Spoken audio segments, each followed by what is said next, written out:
पाकिस्तान जिस स्टेज पे खड़ा है, ये एक बहुत ही खतरनाक सूरत हाल है हमारी नेशनल सिक्योरिटी के लिए। बांग्लादेश हमसे अलग इस वजह से हुआ था कि हमारे वेस्ट पाकिस्तान के अंदर एक नैरो एलीट मुल्क में बैठी थी, जो मुल्क का निज़ाम चला रही थी। 1948 में ही हमारा कश्मीर के ऊपर इंडिया के साथ एक कन्फ्रंटेशन हुई। एक सिक्योरिटी महाज हमारा इंडिया के साथ स्टार्ट हो गया और उसी टाइम पर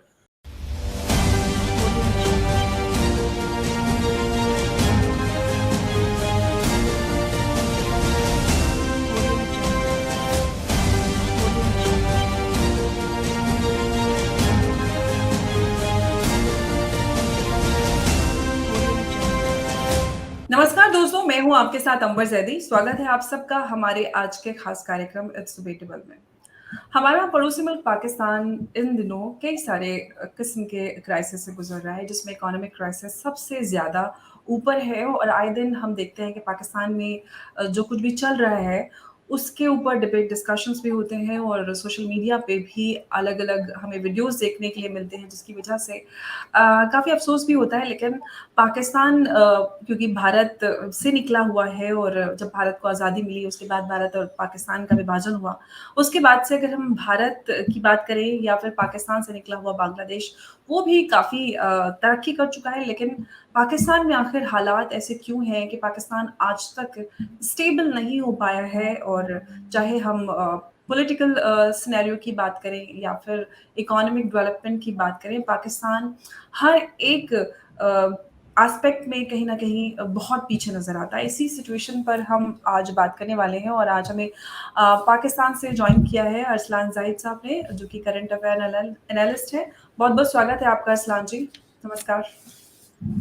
नमस्कार जी, इस्लाम, और आपका बहुत शुक्रिया, आपने मुझे अपने प्रोग्राम में दावत दी। बहुत शुक्रिया। जी अरसलान साहब, मेरा सवाल आपसे यही है कि मैं बहुत सारे लोगों के साथ पाकिस्तान से जुड़े हुए मुद्दों पर बात करती हूँ और बहुत कम लोग होते हैं जो पाकिस्तान में अभी असलियत में हालात हैं उनको एक्सेप्ट करके एक रैशनल डिबेट पर आ पाएँ। और आज मैं उम्मीद करती हूँ कि हम एक टू वे एक डायलॉग करेंगे, किसी नतीजे पर पहुँचेंगे, जो सिचुएशन है वहाँ पर हम उसके ऊपर आगे बातचीत करेंगे और एक बेहतर कोई हमें रिजल्ट मिल सके, ताकि जो हमारे ऑडियंस है, जो हमें सुन रहे हैं, उनको भी सच्चाई पता लग सके। क्योंकि बहुत सारे लोग ऐसे होते हैं जो एक सिर्फ रेटरिक करते हैं और किसी नतीजे पर नहीं पहुंच पाते। सवाल मेरा ये है, क्योंकि आप पाकिस्तान में हैं और खुद आप जो करंट अफेयर एनालिस्ट हैं, पाकिस्तान हम अगर अपने इस रीजन की बात करते हैं, हमारे रीजन में काफ़ी खुशहाली है, ओवरऑल सभी लोग बहुत अच्छा कर रहे हैं, सारी कंट्रीज़। पाकिस्तान के इतने पिछड़े होने की सबसे बड़ी वजह आपको क्या नज़र आती है? देखिए अंबर, इसमें सबसे पहली चीज तो ये है कि किसी भी मुल्क में हर चीज ड्राइव होती है उसके पॉलिटिकल सिस्टम से। अगर आप मईशत की बात करें तो मईशत भी जो इसका हम देखते हैं कि तभी स्टेबल होगी जब आपके मुल्क का पॉलिटिकल सिस्टम स्टेबल होगा। अनफॉर्चुनेटली जो आज पाकिस्तान जिस स्टेज पे खड़ा है, ये एक बहुत ही खतरनाक सूरत हाल है हमारी नेशनल सिक्योरिटी के लिए, हमारी इंटेग्रिटी के लिए, हमारे इकोनॉमिक सर्वाइवल के लिए। लेकिन जो अभी अभी मसाइल चल रहे हैं, जैसे इन्फ्लेशन है, सीपीआई पाकिस्तान का इस टाइम 31% पे जा चुका है, एसपीआई 46% पे जा चुका है। इन्फ्लेशन के साथ साथ पाकिस्तान में हमारे जो फॉरेन रिजर्व्स हैं वो $4.5 बिलियन पे जा चुके हैं, जो मैक्सिमम 1 या 2 हफ्ते की इंपोर्ट्स को कवर कर सकते हैं। तो एक बड़ी संगीन सूरत हाल है। करेंसी डेप्रिशिएट हो चुकी है, आईएमएफ के साथ मुआहिदा नहीं हो पा रहा, बहुत प्रॉब्लम्स हैं। लेकिन हमें इन प्रॉब्लम्स की रूट कॉज पे जाना चाहिए कि प्रॉब्लम्स खड़े कहां से हुए। असल में पाकिस्तान को जो माशी मसला जो सामना था माशी मसले का, ये स्टार्ट होता है 1947 से। जब हम एक आजाद मुल्क के तौर पर वजूद में आए तो हमें इनहेरिटेंस में कमजोर इकोनॉमी मिली। और कमजोर इकोनॉमी होना बुरी बात नहीं होती। जब भी एक नया मुल्क वजूद में आता है उसकी मईशत कमजोर ही होती है, क्योंकि उस मुल्क ने कैओस देखा होता है, उसने इंस्टेबिलिटी देखी होती है थ्रू आउट देयर स्ट्रगल। तो हम अमेरिकन रेवोल्यूशन की बात करें, अमेरिका जब आजाद हुआ तो वो भी एक बहुत ही कमजोर इकोनॉमी था, बहुत मसाइल थे अमेरिका में, अमेरिका के ऊपर बहुत बड़ा डेट था। लेकिन उन्होंने अपना पॉलिटिकल सिस्टम स्टेबल किया, अपना एक कॉन्स्टिट्यूशन बनाया और उसके मुताबिक अपने मामला चलाना शुरू किए। हमारा मसला ये है कि जब पाकिस्तान वजूद में आया तो पाकिस्तान को वजूद में आने के बाद 9 साल लगे अपना कॉन्स्टिट्यूशन बनाने में, और जब एक मुल्क में कोई आयन मौजूद नहीं है, आयन तो था, इंटरिम कॉन्स्टिट्यूशन था 1935 का, जिसकी मुखालफत मुस्लिम लीग खुद करती थी कि ये एक डिक्टेटोरियल आयन है जिसमें गवर्नर जनरल के पास बड़ी एक्सटेंसिव पावर्स हैं। तो एक ऐसा आयन 9 साल वजूद में रहा जो एक डिक्टेटोरियल आयन था, और हमें पहले 9 साल लग गए अपना आयन बनाते हुए। इन 9 साल में जो प्रॉब्लम्स आए, पहला लीडरशिप क्राइसिस। कायद आजम एक विजनरी लीडर थे, हम बहैसियत कौम मानते हैं, बेशक इसमें कोई शक नहीं कि उनकी पर्सनालिटी पे, उनके विजन पे बहुत से क्रिटिक्स मौजूद हैं, लेकिन बहैसियत कौम हम उन्हें अपना फाउंडिंग फादर मानते हैं। उनकी डेथ के बाद कोई ऐसा विजनरी लीडर मौजूद नहीं था जो इस मुल्क की बागडोर संभाल सकता, और उस टाइम फ्रेम में ए पॉलिटिकल फोर्सेस हमारे मुल्क में उनको स्पेस मिली। उन्होंने इस मुल्क को उस स्पेस को एक्सप्लॉइट किया और इस मुल्क के पॉलिटिकल सिस्टम को हाईजैक कर लिया। वो दिन है और आज का दिन है, हमारे मुल्क में कोई सियासी जमात आज तक फ्लरिश नहीं कर पाई, हमारे मुल्क में डेमोक्रेटिक ईथोस कल्चर फ्लरिश नहीं कर पाए, हमारे मुल्क के अंदर पॉलिटिकल स्टेबिलिटी नहीं आ पाई, क्योंकि जो ए पॉलिटिकल फोर्सेस थी उन्होंने पहले दिन से ही पाकिस्तान के न सिर्फ पॉलिटिकल सिस्टम बल्कि मईशत को भी संभालना शुरू कर दिया।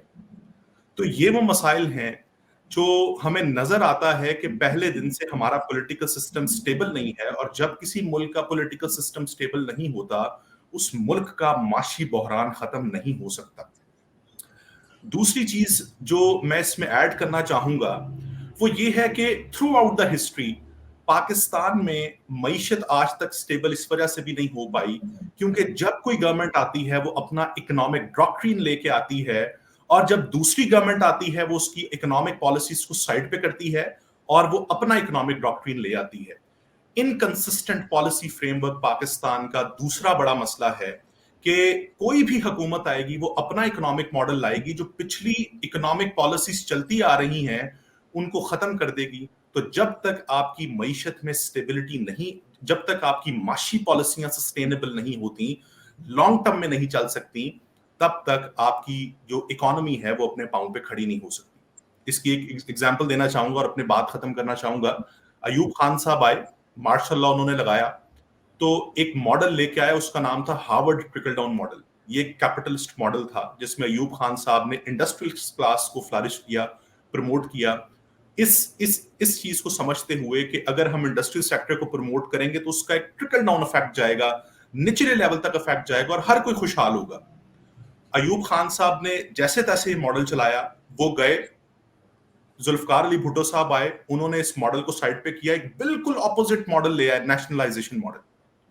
जुल्फकार अली भुट्टो साहब की गवर्नमेंट को गिरा दिया गया, जिया साहब आए, जिया साहब ने नेशनलाइजेशन को साइड पे किया और एक एड बेस्ड इकोनॉमी चलाना शुरू कर दी, क्योंकि अफगान जिहाद चल रहा था उस टाइम पर, अमेरिका हमें एड दे रहा था, उन्होंने कहा कि एड चलाने की जरूरत है, एड पे मुल्क चल रहा है, इसी पे चलाते रहो। जिया साहब गए, बेनजीर साहबा आई, एक नया इकोनॉमिक मॉडल लाई, बेनजीर साहबा की गवर्नमेंट गिर गई। नवाज शरीफ साहब आए, नया मॉडल लाए, नवाज शरीफ साहब की गवर्नमेंट गिर गई। तो पॉलिटिकल इंस्टेबिलिटी प्लस एक हमारे मुल्क में डेमोक्रेसी का फ्लरिश ना होना, और तीसरी चीज ये कि हमारी माशी पॉलिसियों का इनकंसिस्टेंट होना, ये एक बहुत बड़ा फैक्टर है जिसने हमारी मईशत को तबाह किया है और आज हम यहाँ पर खड़े। ये आपने एकदम सही सूरत हाल को बयान किया है। जो सबसे बड़ा पाकिस्तान का इशू रहा है जब से पाकिस्तान आज़ाद हुआ है, जैसे कि पाकिस्तान में कहा जाता है। लेकिन एक बात ये है कि आज़ाद होने के लिए बांग्लादेश भी पाकिस्तान से निकला। बांग्लादेश में हमने स्टेबिलिटी देखी है, पॉलिटिकल इंस्टेबिलिटी वहाँ पर नज़र नहीं आती। इकोनॉमिक अगर पॉइंट ऑफ व्यू से बात करते हैं तो काफ़ी बेहतर उन्होंने किया है, पाकिस्तान से कहीं आगे नज़र आते हैं। और हम अगर ओवरऑल अपने इस रीजन की बात करते हैं तो इसमें जितनी भी कंट्रीज आती हैं वो आपस में, चाहे ट्रेड रिलेशंस हों, स्ट्रेटेजिक टाइज हों, आपस में सबके रिश्ते बेहतर हैं। लेकिन पाकिस्तान इस रीजन में होने के बावजूद अपनी जो पूरा रीजन है कहीं ना कहीं पिछड़ा हुआ नजर आता है। इसकी वजह आप क्या देखते हैं? आपस में क्यों नहीं जुड़ पाए पाकिस्तान? मैं ये कहना चाहूंगा कि हर मुल्क में पावर सेंटर्स होते हैं। हमारे मुल्क में अनफॉर्चुनेटली जो पावर सेंटर है वो कोई पॉलिटिकल फोर्स नहीं है, वो ए पॉलिटिकल फैक्टर्स हैं। और हमेशा जब भी किसी मुल्क में ए पॉलिटिकल फैक्टर्स डोमिनेट कर रहे होते हैं, उनके अपने इंस्टीट्यूशनल इंटरेस्ट होते हैं। और वो ए पॉलिटिकल फोर्सेस, उनकी सबसे बड़ी कमजोरी ये होती है कि वो मईशत के अंदर बहुत कमजोर होते हैं, उन्हें माशी पॉलिसियां बनानी नहीं आती। मैं यहाँ एक किताब का जिक्र करना चाहूंगा। S.E. फाइनर ने किताब लिखी थी 1962 में, the man on horseback, the role of military in the politics. वो अपनी इस किताब में लिखते हैं कि जब भी मिलिट्री और ऐसी ए पॉलिटिकल फोर्सेस किसी मुल्क में डोमिनेट करती हैं, इनकी सबसे बड़ी कमजोरी ये होती है कि इनके पास प्रोफेशनल्स मौजूद नहीं होते, इनके पास वो माशी पॉलिसियां बनाने वाले लोग मौजूद नहीं होते जो एक मुल्क को एक माशी तौर पर मुस्तहकम कर सकें। तो अगेन मैं ये बात करना चाहूंगा कि ये हमारा एक अनफॉर्चुनेट रियलिटी है पाकिस्तान में कि हमारे पास पॉलिटिकल स्टेबिलिटी नहीं आई, जिसकी वजह से हमारी मईशत अभी तक मुस्तहकम नहीं हुई। आपने बांग्लादेश की बात की, हमें रियलिटी को सामने रखना चाहिए। हम बांग्लादेश हमसे अलग इस वजह से हुआ था कि हमारे वेस्ट पाकिस्तान के अंदर एक नैरो एलीट मुल्क में बैठी थी, जो मुल्क का निजाम चला रही थी। वो चाहते थे कि मुल्क में सेंट्रलाइज्ड पॉलिटिकल सिस्टम आए। बांग्लादेश के लोग सही मायनों में डेमोक्रेट थे। वो चाहते थे प्रोविंशियल ऑटोनॉमी मिलनी चाहिए, वो चाहते थे मुल्क के अंदर डेवोल्यूशन ऑफ पावर होनी चाहिए, वो चाहते थे जिस तरह पॉलिटिकल पावर डिवॉल्व हो, इसी तरह से इकोनॉमिक पावर को भी डिवॉल्व होना चाहिए।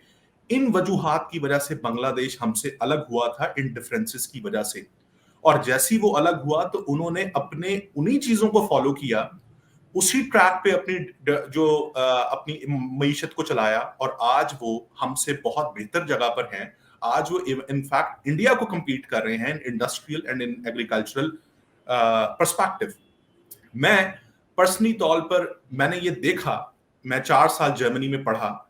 मैंने उस दौरान देखा कि जर्मनी में एक दौर था जब पाकिस्तान और इंडिया की मोनोपोली थी टेक्सटाइल सेक्टर की, और आज जर्मनी के अंदर बांग्लादेश ने उस मोनोपोली को तोड़कर अपनी मोनोपोली क्रिएट कर ली है।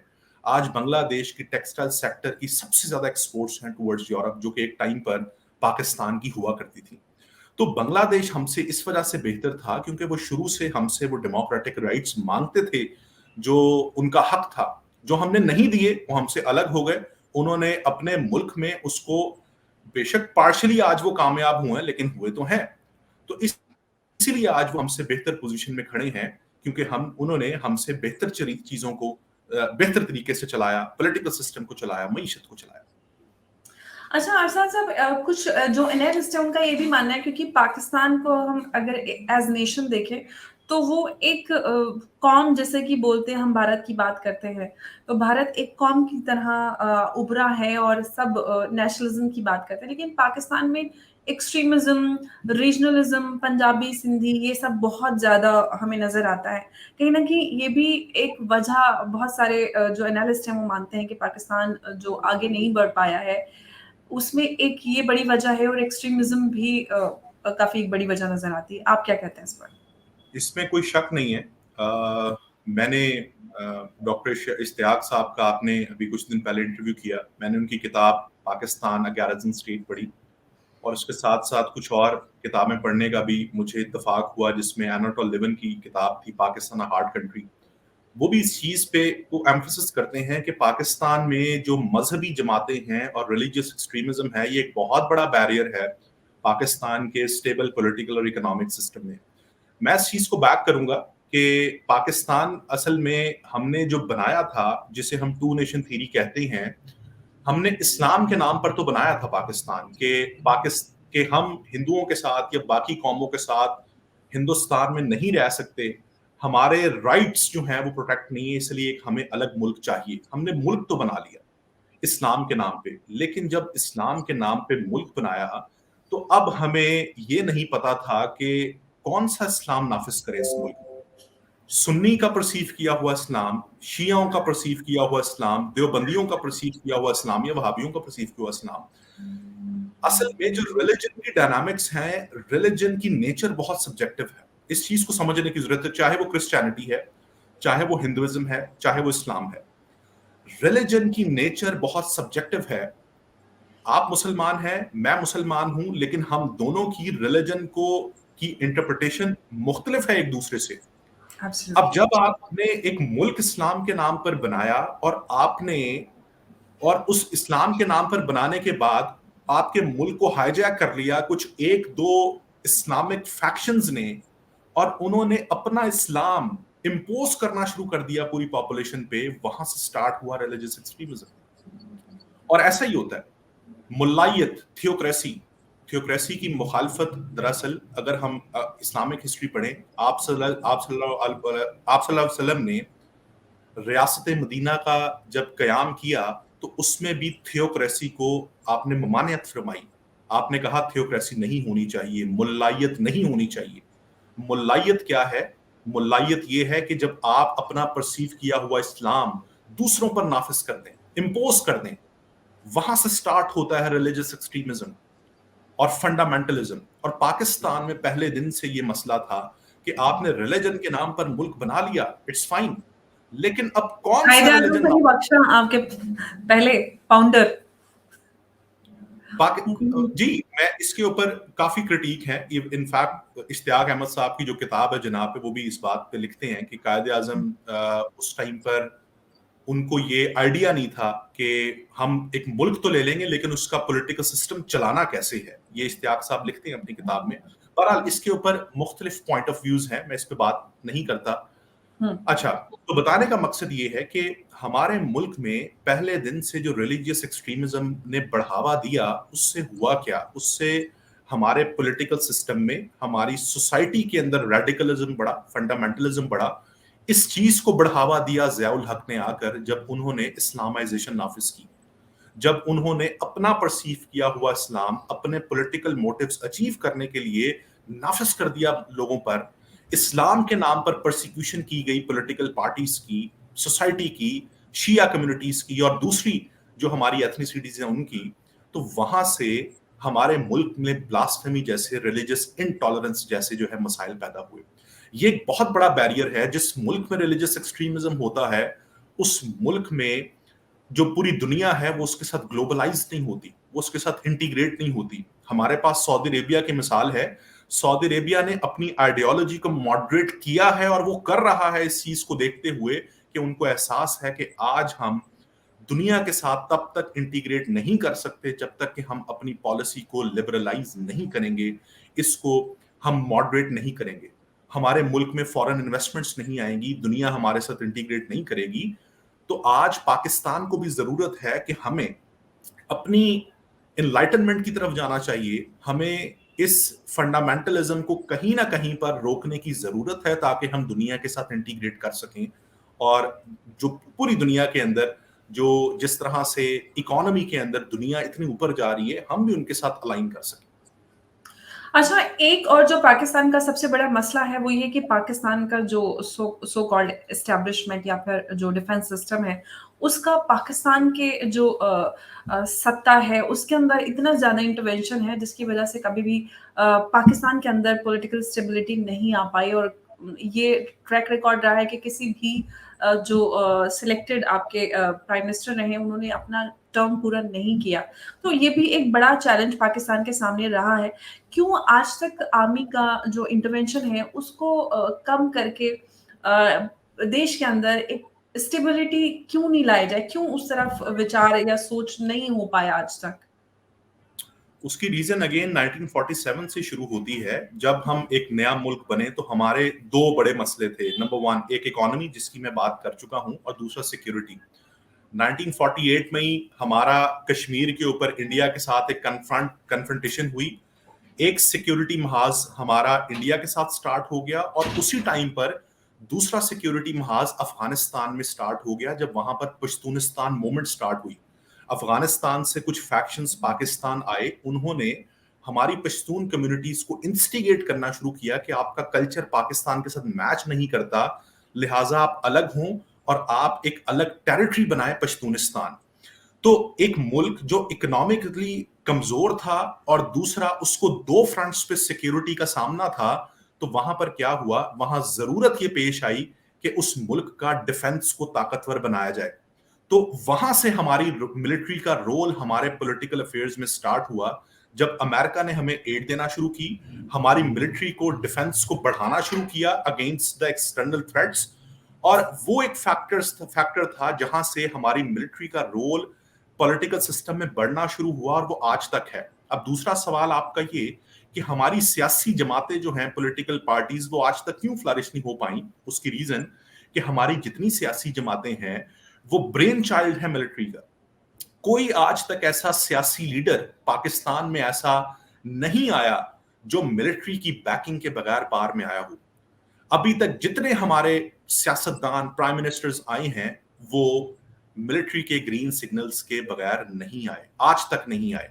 जुल्फकार अली भुट्टो साहब एक वाहिद हमें एक एक्सेप्शन मिलते हैं 1971 की वॉर के बाद, जिन्होंने सिविलियन सुप्रीमेसी नाफिज करने की कोशिश की, और वो किसी हद तक कामयाब भी हुए, लेकिन उन्होंने अपने पांव पे खुद कुल्हाड़ी मारी जब उन्होंने अपने पॉलिटिकल ऑपोजिशन पार्टीज को सप्रेस करने के लिए दोबारा मिलिट्री का सहारा लिया, बलूचिस्तान में मिलिट्री ऑपरेशंस करवाने की बात की, तो वही चीज उनके गले पड़ गई। और वो एक मैं कहता हूं कि हिस्ट्री में एक ऐसा टाइम फ्रेम था जब हम सिविलियन सुप्रीमेसी को इंश्योर कर सकते थे, और अनफॉर्चुनेटली हम नहीं कर सके।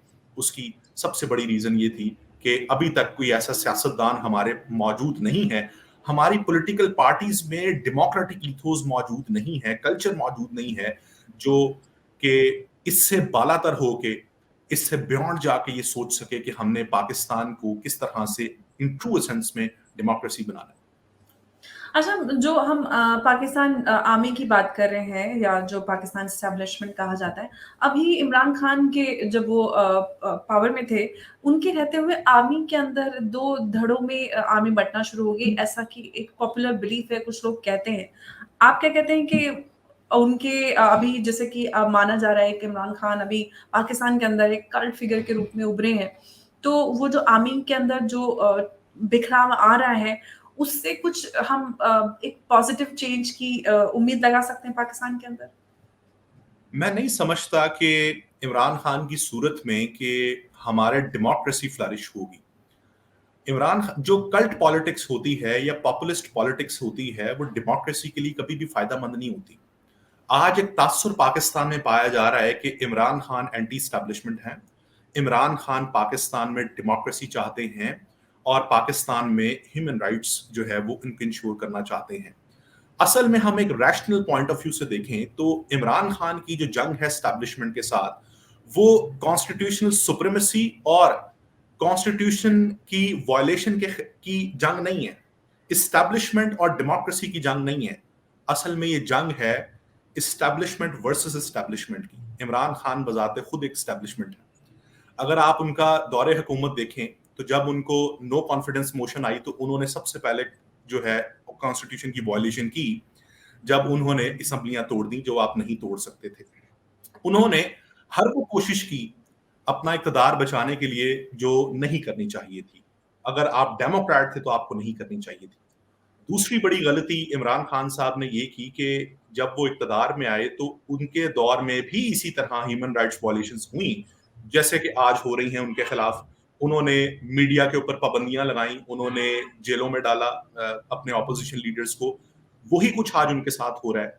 तो इमरान खान साहब का जो 4 साला दौरे हुकूमत था, उसमें हमें कोई फ्लरिश होती हुई नजर नहीं आती। इमरान खान साहब जब वजूद जब जब उनकी गवर्नमेंट बनी, तो उनकी गवर्नमेंट को बनाने वाली भी एस्टैब्लिशमेंट थी, उनकी गवर्नमेंट को गिराने वाली भी एस्टैब्लिशमेंट थी। आज वो एंटी एस्टैब्लिशमेंट नहीं है। आज वो जितनी उनकी स्ट्रगल है, वो ये कह रहे हैं कि एस्टैब्लिशमेंट मुझसे बात करे। वो ये नहीं कह रहे कि एस्टैब्लिशमेंट का रोल पॉलिटिक्स में से खत्म होना चाहिए। वो कहते हैं कि एस्टैब्लिशमेंट मेरे साथ बात करे, और किसी ना किसी तरह से एक जगह पर आकर हमारे इंटरेस्ट अलाइन हो और दोबारा मैं पावर में आऊं। तो मैं नहीं समझता कि इमरान खान साहब की जो सियासी स्ट्रगल है या आज हमें देखने को मिलता है, वो जमहूरी है, वो डेमोक्रेटिक है। वो दरअसल एक फैक्शन एस्टैब्लिशमेंट का दूसरे फैक्शन एस्टैब्लिशमेंट के खिलाफ है, और उन 2 फैक्शंस के खिलाफ की आपस में इस टाइम पर जो है वो लड़ाई चल रही है, और इसका नुकसान पाकिस्तान के आम आदमी को हो रहा है। जी, बिल्कुल आपने सही कहा, और क्योंकि हमें जो हालात नज़र आते हैं उससे तो फ़िलहाल यही समझ में आता है कि उससे कोई नतीजा या एक पॉजिटिव चेंज हमें पाकिस्तान में होता हुआ नज़र नहीं आ रहा है। और हम सूरत हाल जिस तरह की देख रहे हैं, कोई नतीजा या फिर हमने इतने, अगर जब से इमरान खान के खिलाफ जो नो कॉन्फिडेंस मोशन आया था, तब से ही लगातार हर तरफ इंस्टेबिलिटी बनी, चाहे पॉलिटिकल इंस्टेबिलिटी की बात करें, इकोनॉमिक्स या फिर सिक्योरिटी पॉइंट ऑफ व्यू से। लेकिन एक बात तो ये है अरसलान साहब के जो कुछ भी चाहे हम इकोनॉमिक क्राइसिस की बात करें या पाकिस्तान के अंदर सिक्योरिटी क्राइसिस की बात करें, जो पाकिस्तान के पावर एलीट हैं या पॉलिटिकल लीडर्स हैं, किसी को भी इस पूरे मसले की पड़ी नहीं है। सब अपने ही ड्रामे में लगे हुए हैं। कभी इमरान खान को गोली लग रही है, वो अपने जलसे निकाल रहे हैं, लॉन्ग मार्च कर रहे हैं, और मतलब एकदम ड्रामा चल रहा है, किसी को पड़ी नहीं है। ऐसा क्यों है? ऐसा इस वजह से है, इस कॉन्सेप्ट को कहते हैं पॉलिटिकल पोलराइजेशन। एक मुल्क में जब सियासी जमातें अपने इंटरेस्ट को फुलफिल करने के लिए एक दूसरे के अगेंस्ट आ जाती हैं और वो अपने एक्सट्रीम एंड्स पे खड़ी होती हैं और वो एक दूसरे से कोऑपरेट करने को तैयार नहीं होती, इसे कहते हैं पॉलिटिकल पोलराइजेशन। और न सिर्फ सियासी जमातें बल्कि मुल्क के रियासती अदारे, उनके भी इंस्टीट्यूशनल इंटरेस्ट जब क्लैश करते हैं नेशनल इंटरेस्ट के साथ, तो फिर ये मसाइल पैदा होते हैं। मसला ये है कि जहां पर जिस मुल्क में जमहूरी इक़्तिदार नहीं होती या उनका फुकदान होता है, वो लैक कर रही होती हैं, उसमें सबसे बड़ा एलिमेंट ये होता है कि हर सियासी जमात, हर सियासी लीडर अपने पर्सनल बेनिफिट्स सामने रखता है, नेशनल इंटरेस्ट को सामने रखता है। और जब वो अपने बेनिफिट सामने रखता है तो फिर पॉलिटिकल पार्टीज आपस में क्लैश में आती हैं, मुल्क के रियासती इदारे अपने क्लैश में आते हैं और फिर उसकी मैनिफेस्टेशंस देखने को मिलती हैं, जो पाकिस्तान में चल रहा है। तो जो पर्सनल और वेस्टेड इंटरेस्ट हैं पॉलिटिकल पार्टीज की, जब वो डोमिनेट करना शुरू हो जाए मुल्की इंटरेस्ट के ऊपर, तो फिर ये मसाइल पैदा होते हैं। मैं ये समझता हूं कि यही सबसे बड़ी रीजन है। जी, बिल्कुल आपने सही कहा। और जैसा कि कई सारे एक्सपर्ट्स कहते हैं कि पाकिस्तान में कहीं न कहीं वो जो नेशनलिज़्म है, उसकी कमी की वजह से भी चाहे पॉलिटिकल लीडर्स हैं या फिर हम आम लोगों की बात करें, तो उनको तो जो भी इस्लाम के नाम पर अब तक चूरन चटाई है, वो उसका नतीजा उनके हमारे सामने है। लेकिन जो पावर या पॉलिटिकल एलीट की हम बात करें, तो उनके अंदर भी वो नेशनलिज्म नज़र नहीं आती, क्योंकि जितने भी लोग रहे हैं अब तक पावर में, उन सब ने जो भी आम लोगों का या आवाम के पैसे रहे, उनको लूटकर अपने-अपने अलग उन्होंने अपने-अपने जहान बसाए हैं। पाकिस्तान किन हालात में है, ये हमारे सामने है। असलम साहब, आपका बहुत-बहुत शुक्रिया कि आप चर्चा में जुड़े और आपने बहुत ज़्यादा बेहतरीन अंदाज में आपने खुलकर बात की और बहुत अच्छा लगा आपसे बात करके। उम्मीद करते हैं कि व्यूअर्स को भी आपकी ये पूरी डिस्कशन बहुत पसंद आएगी। बहुत-बहुत शुक्रिया आपका। आपका भी बहुत शुक्रिया, आपने वक्त दिया और मुझे अपने प्रोग्राम में बहुत शुक्रिया। जी, नमस्कार।